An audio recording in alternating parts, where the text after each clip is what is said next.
नमस्कार दोस्तों, मैं ब्रजेश कुमार आप सभी लोगों का अपने YouTube चैनल पर स्वागत करता हूं। दोस्तों, अगर आप हमारे चैनल पर नए हो तो इसे सब्सक्राइब कर लीजिए और बेल आइकन को प्रेस कर लीजिए, जिससे हमारे वीडियो की आने वाली नोटिफिकेशन आप सभी लोगों को मिल सके। तो दोस्तों, आज के इस वीडियो में हम लोग करंट अफेयर्स 2020 के अंतर्गत चर्चा करेंगे, जो नई नियुक्तियों से संबंधित है कि नए कौन से भी नियुक्तियां हुई हैं।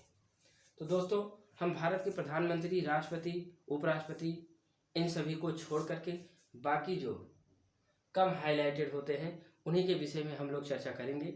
जैसे हम लोग देखते हैं कौन कौन से हैं वो चीज़। दोस्तों, चलिए शुरू करते हैं। पहला है नेशनल स्कूल ऑफ ड्रामा के अध्यक्ष। नेशनल स्कूल ऑफ ड्रामा के अध्यक्ष दोस्तों मशहूर कॉमेडियन और चरित्र अभिनेता और विलेन परेश रावल जी हैं।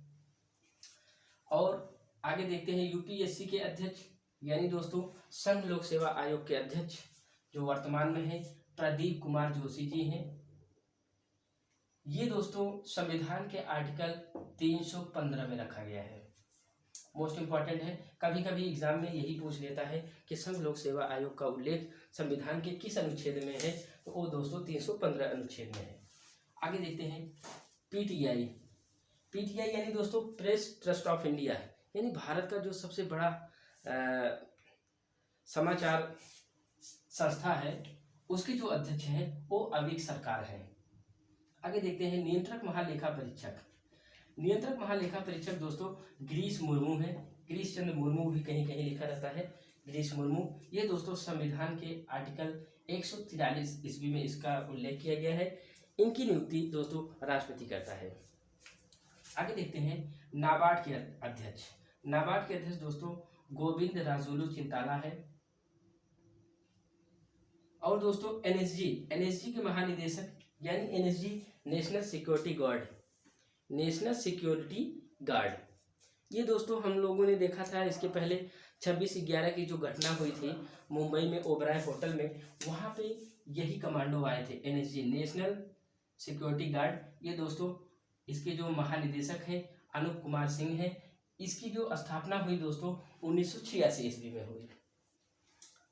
दोस्तों सेबी के अध्यक्ष यानी security and exchange board of India, इसके जो अध्यक्ष है वर्तमान अजय त्यागी हैं। और सेबी का कार्य हम लोग जानते हैं, जितने भी LIC कंपनियां हो, GIC कंपनियां हो, उनकी लगाम इन्हीं के हाथों में होती है। ओके, आगे देखते हैं अखिल भारतीय शतरंज संघ। इसके जो अध्यक्ष हैं दोस्तों अजय पटेल हैं। और राष्ट्रीय पिछड़ा वर्ग आयोग, इसके जो अध्यक्ष हैं भगवान लाल साहनी हैं। आगे देखते हैं CBSE central board of secondary education, इसके जो अध्यक्ष हैं दोस्तों मनोज आहूजा हैं। आगे देखते हैं PM के निजी सचिव यानी प्राइम मिनिस्टर के जो निजी सचिव हैं वो दोस्तों हार्दिक सतीश चंद्र शाह, ये इनके निजी सचिव बनाए गए हैं, अभी हाल ही बने हैं। आगे देखते हैं सीआरपीएफ के महानिदेशक यानी सेंट्रल रिजर्व पुलिस फोर्स, इसके जो महानिदेशक बनाए गए हैं वो AP माहेश्वरी जी हैं। इसकी जो स्थापना की गई थी वो 1939 ईस्वी में इसकी की गई थी, यानी भारत सरकार का पुलिस है। आगे देखते हैं केंद्रीय सतर्कता आयुक्त। केंद्रीय सतर्कता आयुक्त में दोस्तों संजय कोठारी जी हैं। संजय कोठारी को बनाया गया है केंद्रीय सतर्कता आयुक्त। इसकी जो स्थापना की गई थी यानी इस विभाग की जो स्थापना हुई थी वो दोस्तों 1964 ईस्वी में हुई थी। आगे देखते हैं आरबीआई के केंद्रीय बोर्ड में निदेशक। दोस्तों जब भी प्रश्न बनता है आरबीआई के गवर्नर से ही संबंधित बनता है, लेकिन अभी हाल ही में आरबीआई के केंद्रीय बोर्ड में जो निदेशक को पद को भरा गया है वो दोस्तों देवाशीष पांडा है। आगे देखते हैं भारत के पहले लोकायुक्त में दोस्तों पिनाकी चंद्र घोष हैं, ये पश्चिम बंगाल के हैं।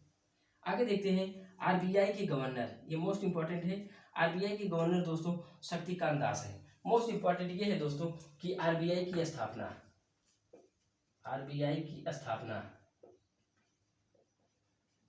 स्थापना जो हुई थी वो 1 अप्रैल 1935 ईस्वी में हुई थी। आरबीआई की स्थापना, इसके जो पहले गवर्नर थे वो दोस्तों सर ऑसबोर्न स्मिथ। इसके जो पहले गवर्नर थे वो दोस्तों सर ऑसबोर्न स्मिथ थे। और अगर भारतीय की बात की जाए तो दोस्तों वो सीडी देशमुख थे, सीडी देशमुख।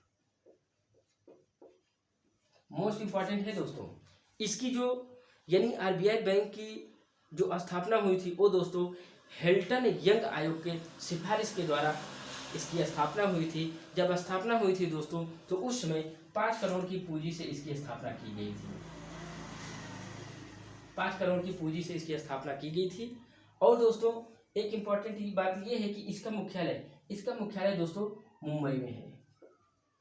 मुंबई यानी महाराष्ट्र की राजधानी मुंबई, यहाँ पे इसका मुख्यालय होता है। और इसका लोगो भी कभी कभी पूछ लेता है दोस्तों, तो इसका जो मेन लोगो है वो चीता है यानी बाघ है। इसका जो लोगो है वो चिन्ह में इसके बाघ का चिन्ह होता है। ओके, आगे देखते हैं भारत के महान न्यायवादी। ये दोस्तों वर्तमान में के वेणुगोपाल हैं, 15वें हैं। और इसका जो उल्लेख हमारे संविधान में किया गया है वो आर्टिकल 76 के अंतर्गत किया गया है। इसकी भी नियुक्ति राष्ट्रपति द्वारा की जाती है। और ये दोस्तों किसी भी न्यायालय में सुनवाई का अधिकार इसके पास होता है, कहीं भी वो सुनवाई कर सकता है। ओके, आगे देखते हैं फीफा। ये दोस्तों फुटबॉल से संबंधित है। फुटबॉल की जो अंतर्राष्ट्रीय संस्था है उसे फीफा कहते हैं। और फीफा के जो वर्तमान अध्यक्ष हैं जियानी इन्फेंटिनो हैं। इसकी जो स्थापना हुई थी दोस्तों फीफा की 1904 ईस्वी में हुई थी। इसका मुख्यालय पेरिस में पड़ता है, यानी यूरोप में पेरिस में इसका मुख्यालय है। प्रति 4 वर्षों पर फीफा होता है। और हम लोग फीफा के बहुत सारे खिलाड़ियों को भी जानते हैं, जैसे रोनाल्डो, मशहूर फुटबॉलर, ऐसे हैं, तमाम हैं। आगे देखते हैं। और दोस्तों बड़ी शर्म की बात यह है कि 130 करोड़ की आबादी में भारत में ऐसा अभी तक यानी इस फुटबॉल के 11 प्लेयर नहीं तैयार कर सका है। यानी इंटरनेशनल लेवल पर हम लोग फीफा नहीं खेल पाते क्योंकि उस तरीके के खिलाड़ी ही नहीं बना पा रहे हैं। चाहे वो पैसे का अभाव हो या मैनेजमेंट की कमी हो, लेकिन नहीं हो पा रहा है।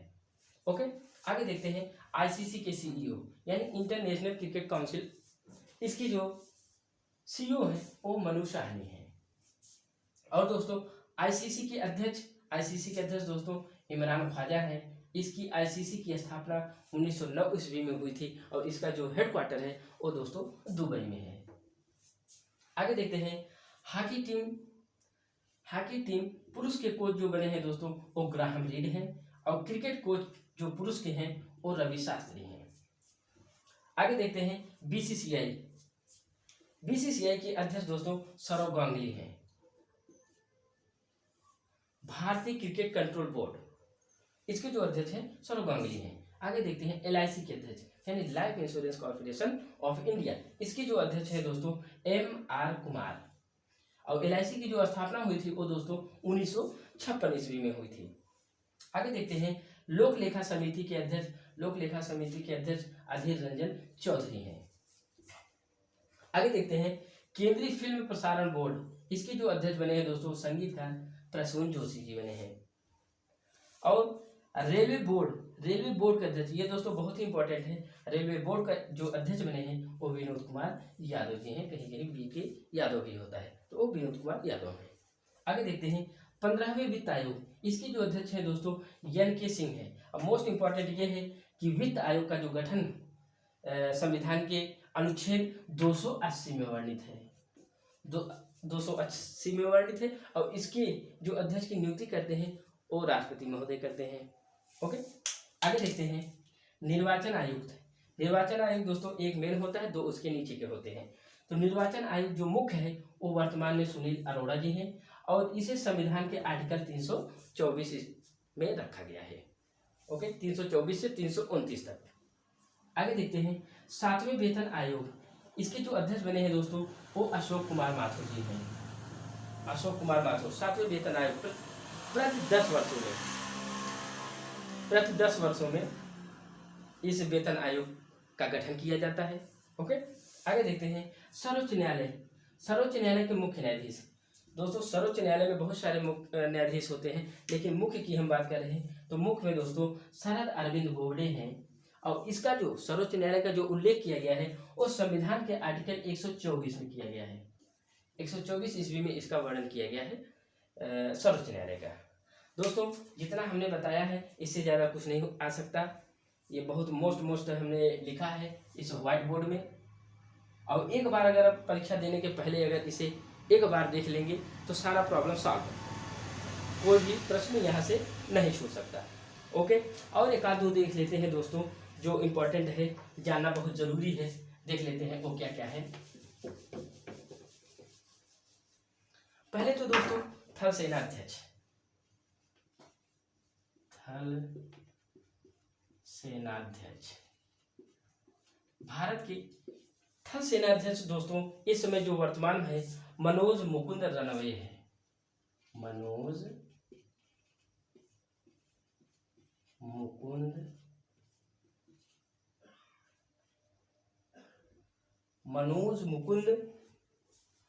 नरवणे,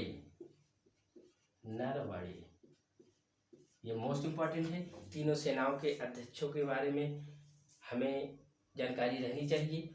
वायुसेना में देखते हैं दोस्तों, वायुसेना सेनाध्यक्ष। दोस्तों वायुसेनाध्यक्ष जो वर्तमान में है अभी वो है आर के भदौरिया।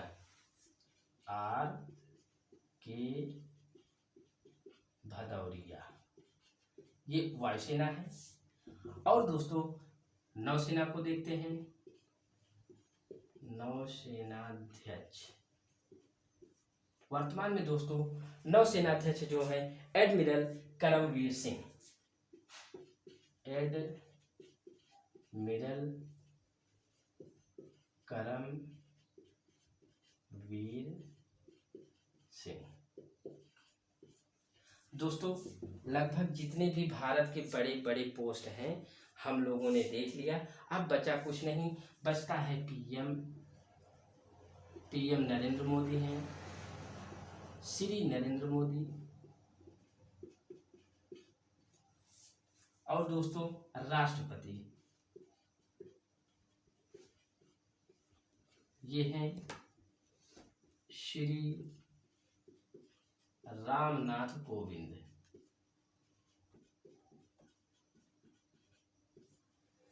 दोस्तों अब कुछ नहीं बचता, इतना ही था। अब हमें लगता नहीं कि यहाँ से कुछ बच सकता है। परीक्षा देने के पहले एक बार देख लीजिए। परीक्षा हमारा एनटीपीसी और ग्रुप डी का क्लियर हो गया है कि जनवरी 2021 में ही होगा और उसके पहले नहीं हो सकता। 15 दिसंबर से पेपर जरूर आरआरबी का स्टार्ट है, लेकिन वो आइसोलेटेड पोस्ट के लिए है। हफ्ते 10 दिन में वो समाप्त हो जाएगा। और दोस्तों बहुत दिनों के बाद हम ये वीडियो बना रहे हैं। कुछ खेती किसानी की कार्य चल रहा है इसमें, इसी वजह से मैं वीडियो नहीं बना पा रहा था, लेकिन समय निकाल करके आज बनाया हूँ। लेकिन दीपावली के बाद बराबर हम लोग एक एक वीडियो एक एक टॉपिक पे, यानी geography, history, polity, economics, science, सभी विषयों का बारी बारी से एक एक टॉपिक का हम लोग बराबर अध्ययन करेंगे, जिससे हम लोग अपने परीक्षा को क्वालिफाई कर सकें। और दोस्तों एक जज्बा अपने मन में रखे रहिए, जब तक तोड़ेंगे नहीं तब तक छोड़ेंगे नहीं। ओके दोस्तों, इसी के साथ अगर हमारा ये वीडियो आप लोगों को पसंद आया हो इसे लाइक और शेयर करना मत भूलिएगा दोस्तों। ओके, नमस्कार।